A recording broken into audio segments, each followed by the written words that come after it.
America દ્વારા deport કરાયેલ 33 હરિયાણાવાસીઓ અંબાલા પહોંચ્યા, ગેરકાયદેસર ઇમિગ્રેશનનો ભોગ બન્યા.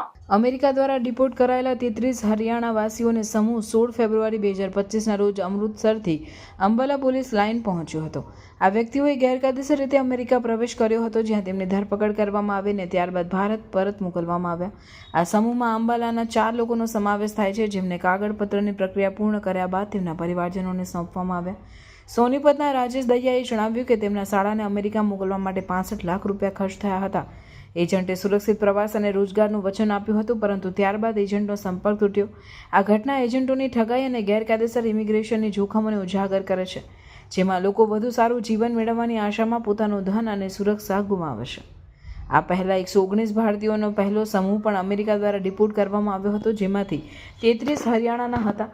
આ તમામને અમૃતસરથી અંબાલા લાવવામાં આવ્યા હતા, જ્યાં કાનૂની પ્રક્રિયા પૂર્ણ કર્યા બાદ તેમને તેમના પરિવારજનોને સોંપવામાં આવ્યા. આ ઘટનાઓ ગેરકાયદેસર ઇમિગ્રેશનના જોખમો અને એજન્ટોની ઠગાઈઓ અંગે જાગૃતિ લાવવાની જરૂરિયાતને દર્શાવે છે. સરકાર અને કાનૂની સંસ્થાઓએ લોકોને ગેરકાયદેસર ઇમિગ્રેશનના જોખમો વિશે જાગૃત કરવાની અને સુરક્ષિત અને કાનૂની માર્ગોથી વિદેશ જવાની પ્રેરણા આપવાની જરૂર છે, જેથી આવી દુર્ભાગ્યપૂર્ણ ઘટનાઓને અટકાવી શકાય. આ સાથે કડક કાનૂની પગલાં દ્વારા ઠગ એજન્ટો સામે કાર્યવાહી કરવાની પણ જરૂર છે, જેથી નિર્દોષ લોકોનું શોષણ અટકાવી શકાય.